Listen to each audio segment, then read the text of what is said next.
wanted to make a video again, and specifically showing you guys the side skirt and the front lip that I got. Now, I want to give a huge shout out to my homie Sam. If it wasn't for Sam, I wouldn't have gotten both of these pieces. And he basically had them brand new and he didn't want to put them in his car anymore, so he pretty much just sold them to me. So shout out to Sam. He also helped me install the side skirts, which are extremely durable. But pretty much both of these are from ECS Tuning. They look like Maxim design, but they're not. I'm gonna put the link down in the description if you guys want to check it out.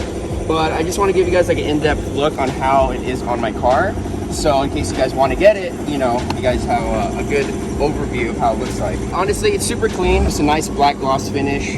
It is pretty thin. It's not like it's not like a very thick type of lip in the front. And the side skirts are pretty thin as well, but they're actually they're pretty durable. We installed it really, really well actually. Sam helped me double side tape the whole piece. So we stuck it on. We cleaned the bottom first of all, then we stuck it on, and then we put self-tapping screws all across. So the type of double-sided tape that we did was a Scotch brand, and it's extremely, extremely strong. So super happy with that. And same thing with the lip. I double-sided tape it, and then I just self-tap screw throughout the whole thing.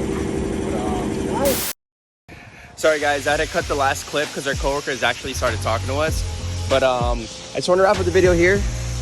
ECS Tuning, front splitter, and side skirts. I'm going to leave the links down in the description below in case you guys want to pick it up. I really do like them a lot. I think it gives a nice accent to the car, especially since it's white. And one little thing actually that I noticed, or Sam and I noticed when we installed it, nice little detail. If you guys look at the side skirt and the wheel, it's actually really flush with each other. Now, I'm rocking 10s all around with 35 offset. So if you guys do have those same wheel specs, you guys should have that flush fitment as well. And especially if you slam it, it's just gonna look a lot wider than it really is. But yeah, guys, let me know what you guys think in the comments below. And if you guys end up picking it up, you know, send me some pictures to Instagram. I'd really like to see how they look on your car. But yeah, guys, thanks for tuning in, and I'll see you guys in the next video.